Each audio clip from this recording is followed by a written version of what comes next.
BMDC থেকে mat শিক্ষার্থীদের registration বন্ধ সহ বিভিন্ন দাবিতে রংপুরের 3টি মেডিকেল শিক্ষার্থীরা বিক্ষোভ ও সড়ক অবরোধ করেছে। দুপুরে বিএমডিসি থেকে ম্যাট শিক্ষার্থীরা বিক্ষোভ মিছিল ও সড়ক অবরোধ কর্মসূচি পালন করে শিক্ষার্থী ও ইন্টার্ন চিকিৎসকরা। রংপুর মেডিকেল কলেজ প্রাঙ্গণ থেকে Rangpur community medical college, prime medical college ও রংপুর মেডিকেল কলেজের শিক্ষার্থী ও ইন্টার্নরা বিক্ষোভ মিছিল নিয়ে হাসপাতাল ক্যাম্পাস প্রদক্ষিণ করে। পরে অবরোধ করে রংপুর দিনাজপুর মহাসড়ক। পরে দাবি আদায় না হলে কঠোর কর্মসূচির ঘোষণাও দেন তারা।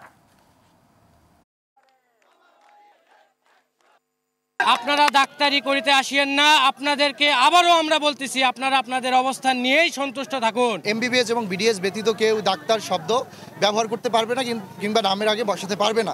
ডাক্তারদের যৌক্তিক পর্যাপ্ত নিরাপত্তা এবং তাদেরকে যথার্থ সম্মান ইন্টারনাল এবং এক্সটার্নাল এবং সেটা অ্যাডমিনিস্ট্রেশন লেভেল থেকে নিশ্চিত করা। আমাদের যৌক্তিক দাবিগুলোর জন্যই আমরা আজকে রাজপথে, আমরা অনেক দিন ধরে আসি। আমাদের যৌক্তিক দাবি পূরণ না হওয়া পর্যন্ত আমরা আন্দোলন চালিয়ে যাব।